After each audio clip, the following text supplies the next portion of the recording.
Hey guys, my name is Synthetic67 and I want to introduce you guys at CrysisTV to my channel, to what I do there, and to what I'm planning on bringing to CrysisHub, the CrysisTV YouTube channel.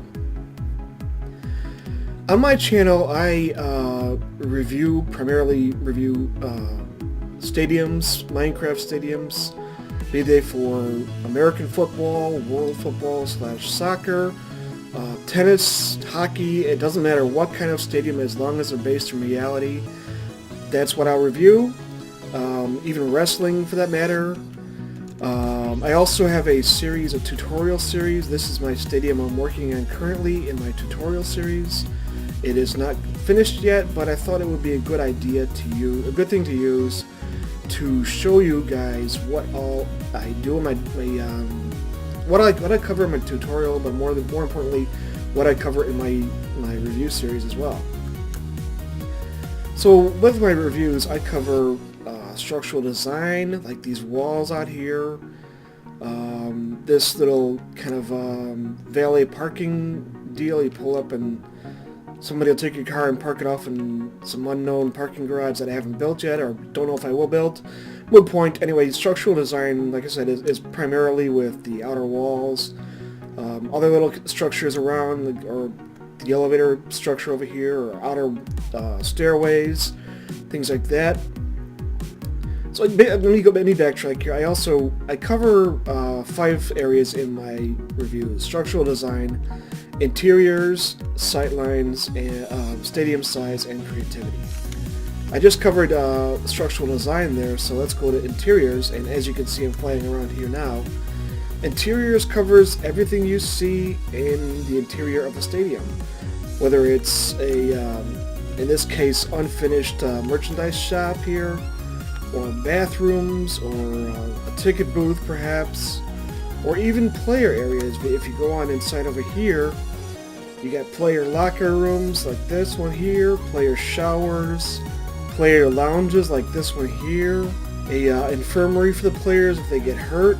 You got a little corporate office area here with a secretary's section, the manager's office, or coach's office, whichever one suits your stadium, owner's office. So these all really contribute to the interiors, as do concession stands for the fans, and stairways up and down different tiers for the fans. That all contributes to the interiors. And by the way, I grade all 5 categories on a scale of I'm not saying it right. I grade them out of 5 star, or out of 5. So 1 out of 5, 2 out of 5, like that. Next is sightlines, and I grade sightlines of the stadium, all around the stadium, every single level. In my stadium, my sightlines are very, very important, so I make sure that no matter which level you're on, you always get an outstanding view of the field, even up in the skyboxes up here. It's just throughout the stadium, the sightlines are perfect. So that's another little field I always focus on in my reviews as well. So in real life, that's very important for stadiums as well. So I place a lot of focus on that. Also, stadium size. 1-to-1 ratio is very important as well. Whether it's for American football, world football, tennis, basketball, hockey, they all have 1-to-1. They all have a 1-to-1 ratio that I grade the stadium size against, as well as if you're all the way in the back, in the far back of the stadium, and if you look across, if you get a full view of the field, or if you're on a lower tier, for example, and not in this case here, but you have a chunk of overhang from the upper tier, if you can still see a full view of the field, that also ties into stadium size. Lastly is creativity, and this one varies quite a bit from stadium to stadium, depending on the builder. Really, some builders use a lot of redstone, which is great, adds to creativity, but creativity is really anything. It could be tied into. It can really tie into all the different facets of a stadium, be it structural design, interiors. That's about it. Really, I think really, you can't really count sight lines or stadium size for creativity, but mainly the structural design and the interiors. Like I said, redstone is a big issue, a big factor in it, but not having redstone doesn't hurt it per se either. So this section here is like a shrine that I came up with for the stadium. Gunnison Field is the name of the stadium. Gunnison FC is the team name, so this is a shrine to their history. So that adds to creativity. Working showers in the player locker rooms. Each one of these are working, so that adds to creativity. Also working urinals. You hit the button and the piston moves back to imply that the water is moving, flushing the urinals. So that adds to creativity as well. But it can be other things as well to add to creativity. Different lighting setups in here. I'm not really fond of this particular setup for lighting, but chandeliers like that might add to creativity. Also, lighting setups like this could add to it as well. So there's definitely different approaches to creativity. It's a very open-ended approach to how to grade it. There's no real set parameters on how to grade creativity.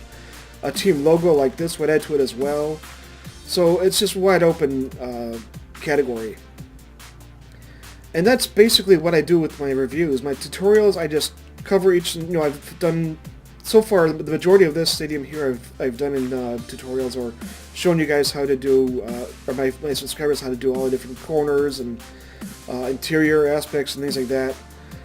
Otherwise, on my channel, I also have a Call of Duty series called Blind Man Can't Shoot, which is I've been using so far to mainly do commentaries. I just posted one yesterday that was centered around tips for legally blind gamers, because I myself am legally blind. So I thought that would be something great, because I personally have often wished that there was a video out there that gave tips to people with vision impairments so that they could improve their own gaming skills. So that's one I just put out the other day.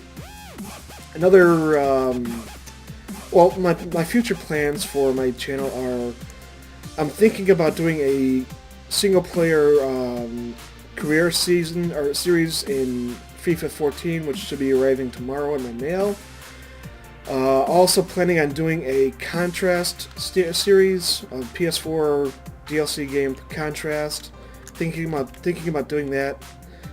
I've also done one video of Fire Pro Wrestling Returns on the PS3, which I no longer have.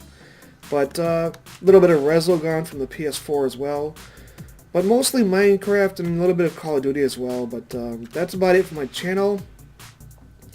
Now, as for what I have in mind for doing on the CrysisHub channel, I have two ideas for that. Now, as